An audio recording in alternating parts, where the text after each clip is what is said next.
Hello, my fellow YouTubers and subscribers, and welcome to my latest review. Today, I review Dune Part 2, the second half of the film adaptation of the classic sci-fi novel Dune, released in 2024, directed by Denis Villenueve, who also directed Part 1, which released in 2021. Dune Part 2 was supposed to release at the end of last year, but I think due to some marketing issues or marketing concerns, the movie was delayed. Was it worth the wait? Well, we shall find out. Paul Atreides unites with Chani and the Fremen while seeking revenge against the conspirators who destroyed his family. I've never read the book. I couldn't tell you anything about the story other than what I saw in the first movie. And in short, I enjoyed the first movie. I thought it was a solid film. I thought it was very well done. Didn't quite get the hype at the time. Still don't really. I have grown to appreciate it a bit more on rewatch, and I did actually go back to rewatch the first film in the cinema recently when they re-released it before this movie was released. So going into this, I didn't really know what to expect. The trailers were good, and of course Denis Villeneuve is a fantastic filmmaker. He's made some amazing movies. He's arguably one of the best directors working today. And I think this movie proves just how talented he really is. As for Dune Part 2, all I have to say is, wow. Oh my god, I am speechless. This film is amazing. It is unspeakably good. I was absolutely blown away. This is some of the best filmmaking I've ever seen. It's stunning. It's just bloody stunning. And I don't know how he did it. I was sat there for most of this film with my jaw dropped. I couldn't believe how epic the scope of this film was, how clear the story was, and how dramatic and how moving and how intense the film really, really was. This is a huge movie. I mean, the story is massive. So no wonder they divided it into two films, because by God, it would have been a real squeeze to try and get it into one film, as the David Lynch movie proved many years ago. I think at the end of the day, this movie just, everything fell into place. The story, the characters, the drama, the action, the direction, especially the script. You know, it's not easy to divide a novel into multiple films because you kind of don't feel like the first part has any resolution. And the fact is, of course, you know, the first part doesn't really work without the second part, and the second part doesn't really work without the first part. You know, it is meant to be seen as one, I guess, 5.5 hour epic, if you want to look at it that way. But this movie is just fucking beautiful. It is so beautiful. I mean, the first one is very beautiful as well, visually. But the story didn't have as much momentum, because it definitely felt like a setup film, and a lot of things were left unanswered at the end of part one. And it just kind of ended. That was my main critique of the first one, is that it just kind of stopped. It really did feel like it was half of a film that they chopped in the cutting room. But this movie is a rip-roaring ride from beginning to end. The the action spectacle is amazing, but what's great about this movie is Denis doesn't compromise that. He doesn't throw loads of action on to compensate for bad storytelling. He actually keeps the focus on the story, which is what he's supposed to do. That's the job of a filmmaker, to tell a great story. And he does just that. Granted, the film is long, and Denis Villeneuve is known for his long movies. This is 2 hours, 47 minutes, and by gosh, you do feel quite a few minutes of those 2 hours, 47 minutes, but it never slowed down, I think. I thought the movie was paced just right.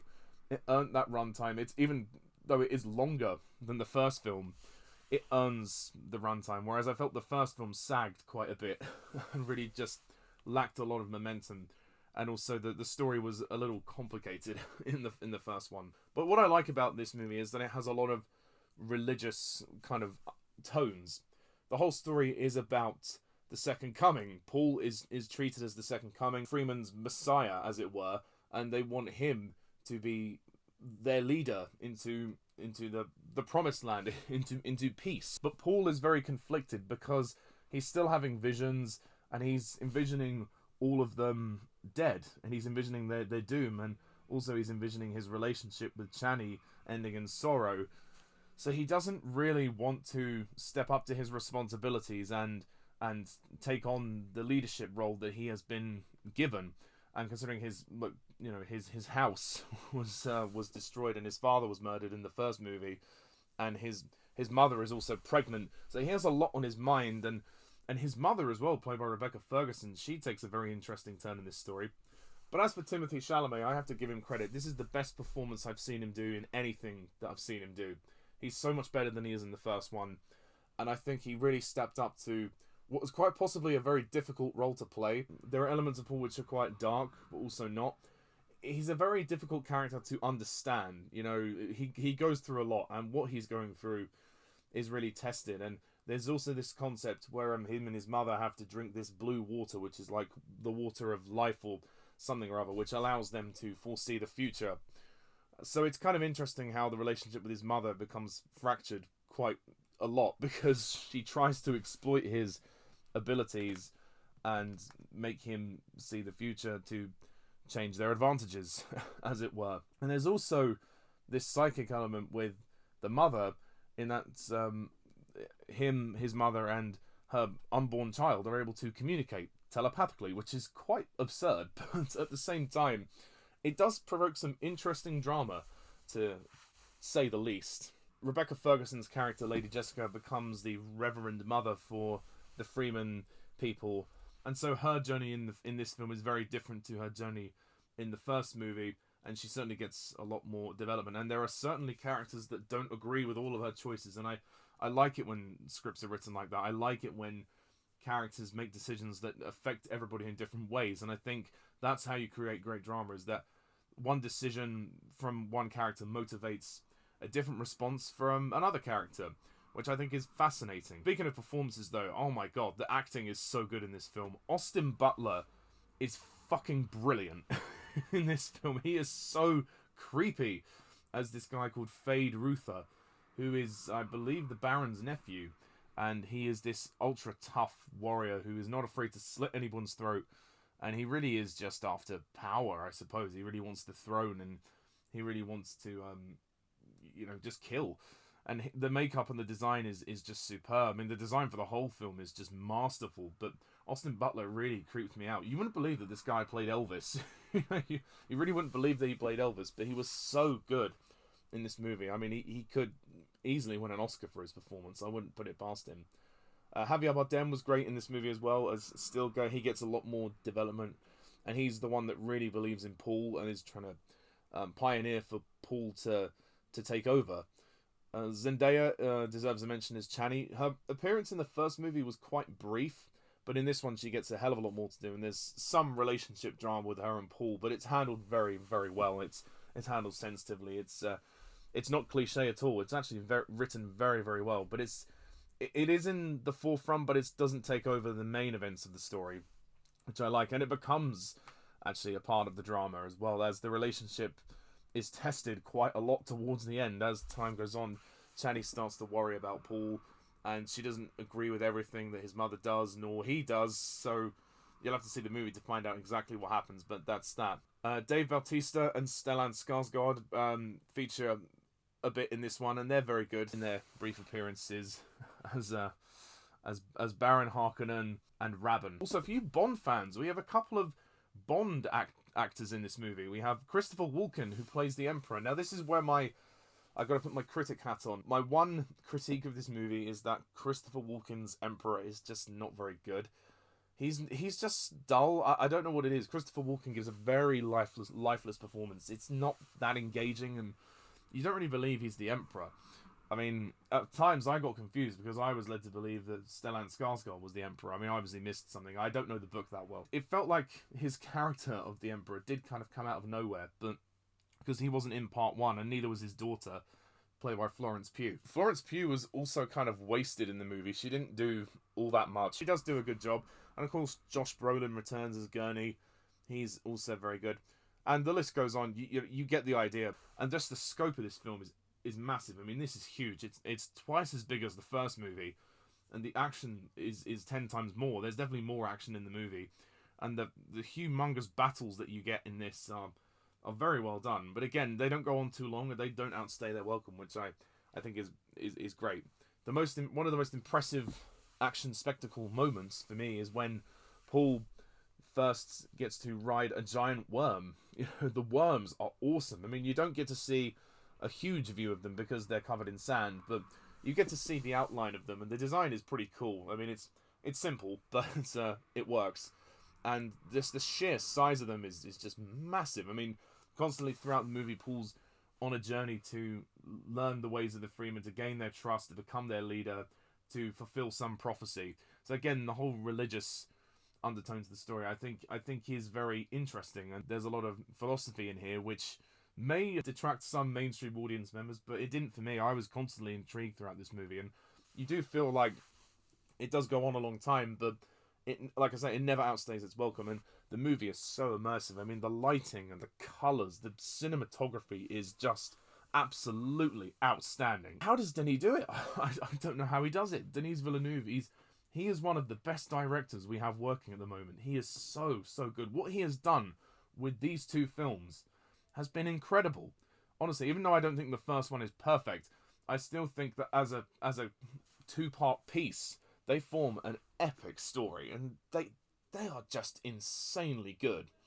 And he has got some talent, man. I gotta tell you, he's got some talent to pull this off. This is huge, and I think he's done the novel really good service right here. And I think any fans of the book would be hard pressed to say they'd be disappointed by this. And like, there are so many other great moments, like the arena scene with Austin Butler is great, which is when the movie goes into black and white. You know, Leia Seydoux' brief moment is also very nice, and again, just the array of colors, like the whole film is a painting.